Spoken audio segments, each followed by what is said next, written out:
Okay. Matt, can we go up the shoulder? I'm going to talk about the auto zone. Let's just go up that way. There's no way to. So you just need to.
Not bad.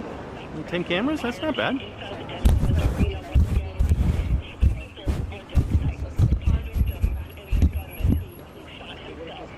Oh.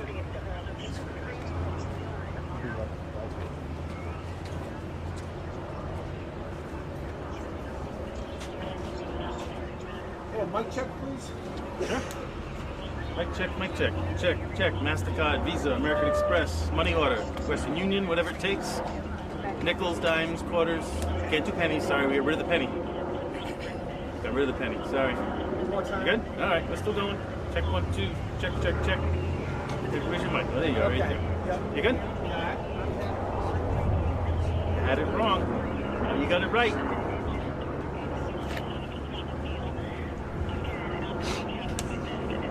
Gotta be a little smarter about that kid. What? Me. Oh. I hear it, but it doesn't sound like... Yeah, something's wrong. I hear it. Something's wrong. It's like these guys see something.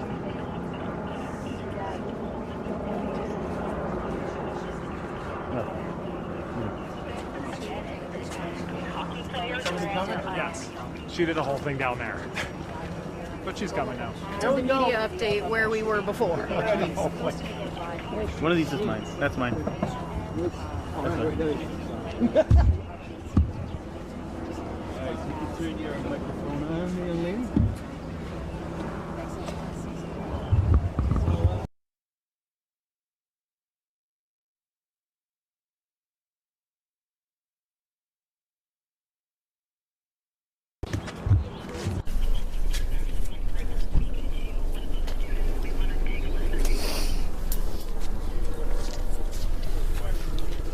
Hello, everybody. I appreciate you guys waiting down here. I didn't realize there was this many people here. I actually was down at the other end. So I'm just going to give you a quick statement, and then again, we'll probably follow up with more information as it comes to us. So what I can tell you right now is the Pawtucket Police received a call at about 2:28, 2:30 this afternoon that we had an active shooter at Lynch Arena. Upon arrival, police were met with several people obviously inside the arena, and there was 2 casualties within the arena. The suspect was confirmed as one of those casualties. Later on, we learned that another casualty from the shooting was at the hospital, that they succumbed to their injuries after being at the hospital, and there is 3 additional victims at the hospital that all are in critical condition at this time. It appears that this was a targeted event, that it may be a family dispute. We cannot release the names of the victims because obviously we want to speak to the family, make sure that the family is well aware of what happened before we release that information publicly.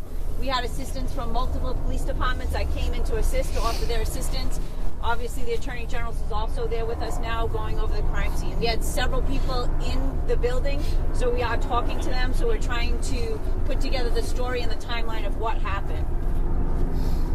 Did this happen in the stands? Can you just describe the layout in there and where this all took place? So because we're in the initial stages of the investigation, I can't get into detail, obviously. We're still investigating that. We're talking to all the witnesses. Like I said, there were several people within the Lynch Arena because it was a high school hockey game. So we're talking to all those witnesses. We have several witnesses that were here, and then some that we have brought to the police station where we're talking to them there. We also were able to take everybody inside the building, and we reunified them with their families down by Walgreens. We used RITA buses to be able to reunite those kids and people in the stands with their families. Was the shooter related to the other victims?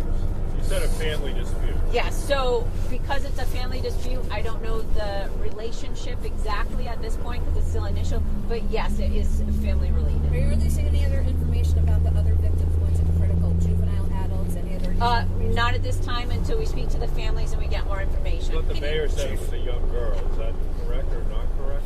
It was a female. Just a female's all you're saying, no age. Yeah, no age. Do we know what? Dan Janney from NBC 10. Can you confirm that the victim is actually the daughter of the suspect? Okay, so I'm not going to confirm who actually is the casualties at this point because, again, we want to speak to the families and make sure the families are well aware of what happened before we release any information. Again, we're still only at the initial stages. It only happened at 2:30 this afternoon. Again, we went in, like I said, there were several people in there. We have several witnesses that are at the station, so we're going to put it together a story before we release information to make sure that the information put out there is accurate and correct, and there's nobody. Chief, the 4 victims that are hospitalized, were they hospitalized because they may have been trampled or pushed down, but they actually were not shot? No, so we have, we have 3 deceased victims, right? We have 3 deceased. The suspect, and then we have 2 victims. And then we have 3 at the hospital that were part of the incident that, no, they were not trampled, that they were shot. They were all shot. Was the suspect shot by police or was it self-inflicted? I'm sorry, there's multiple people. Oh, I guess. So what I can say right now is that that's the information that we're going to put out. We're going to obviously probably have more information as the day progresses. Again, we want to speak to all the people that were witnesses so that we can get an accurate story to put out there. I can tell you that we're probably going to have another press release tomorrow, right? We have a lot of people that we want to talk to today. We want to make sure that we get accurate statements. We want to make sure we put it together. We want to make sure we speak to the families. And again, we have to go to the hospital also. And if we can speak to those victims at the hospital, we obviously want to make sure that we do that also. Do we know what style the weapon was? So that's the information I'm going to give you for right now. And then again, I will give you more information as we get it. Chief, because it's a little confusing. Let me be clear. We have a suspect. Is the suspect dead of a self-inflicted gunshot? So, again, what I can say is that no, the police were not involved.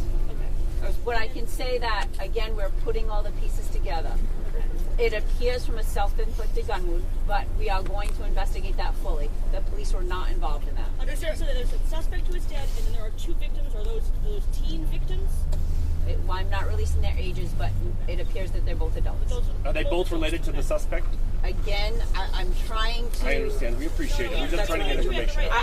I know, and I want to make sure that with the information we're putting out there, because again, they're family members at home, we want to make sure that we speak to them first before they hear it on the news or in the media. It's very important for us to make contact with the families and get an accurate depiction of what the family dynamics look like so that we can be able to put it out there. Mayor, is there any way that you could do another press briefing later tonight so that because otherwise information gets kind of squabbled. That way, that's what happened in Providence, right? We're going to try. Right? Okay. Like I said, we're following the police investigation. Right now, it's about the families.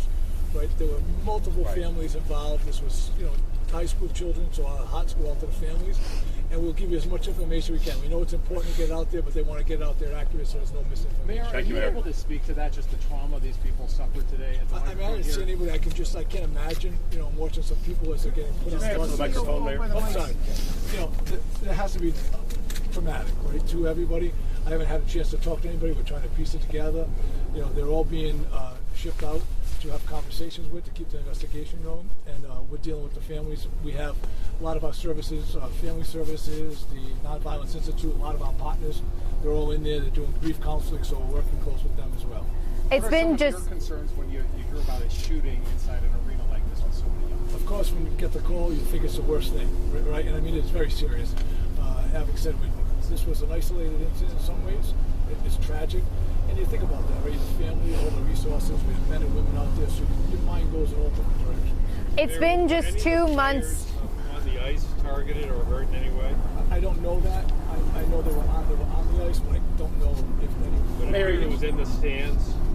Mayor, are you aware that it was also live streamed so that other people may have seen this, obviously, that we're not? That's what they're piecing together. We're getting through the investigation, yeah. You say that it's an isolated incident, but it's been just 2 months since that tragic shooting on the campus of Brown University. Can you speak to how traumatic it might be for the people in this community to be experiencing 2 mass shootings within such a short span of time? The fortunate thing is they're not related, but it is very tragic, right? You're thinking about these are high school kids.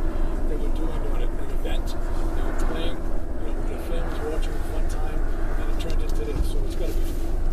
Mayor or Chief, were there any good Samaritans who stepped in that you know of to help? So again, I understand that there's live stream out there. It's in the initial stages of the investigation. So if there are witnesses or people that stepped in, we're going to leave that information will be confidential until we speak to them. But at this point, what I can tell you is that there were several people in there at the time. We heard a parent might have interacted. Again, I'm just curious if I'm trying to see him over it. It's a little difficult. You guys have it a little higher. But okay. So there, obviously there were people inside, so I can say that people did assist. But as to the level of the assistance, again, we want to speak to everybody to make sure that we have an accurate statement before we put it out there. Unfortunately, if we put information out there and it's not exactly accurate, and it was, again, live streamed only for the sense that, so that other people could watch the hockey game. Did you have 1 or 2 guns? So again, that information will come out a little later. Chief, you had said families, plural, involved, or just one family?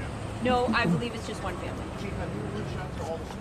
Because there was like 6 schools out there between the co-ops out there. So again, we have been on the scene the whole time, as the coaches know. So I'm assuming that the coaches would have reached out to the schools because obviously, I guess with hockey, it's more regionalized. Yes. So it's multiple schools that are playing for one team. So the coaches are there, and I'm sure that they made the schools aware. But personally, we haven't reached out to the schools yet. We will, obviously, but we have been doing the middle of the investigation. Chief, can you identify is the suspect a male or a female? Because there was some confusion from people who actually witnessed this. Yeah. So again, that's about the extent of what we're going to be able to release at this point.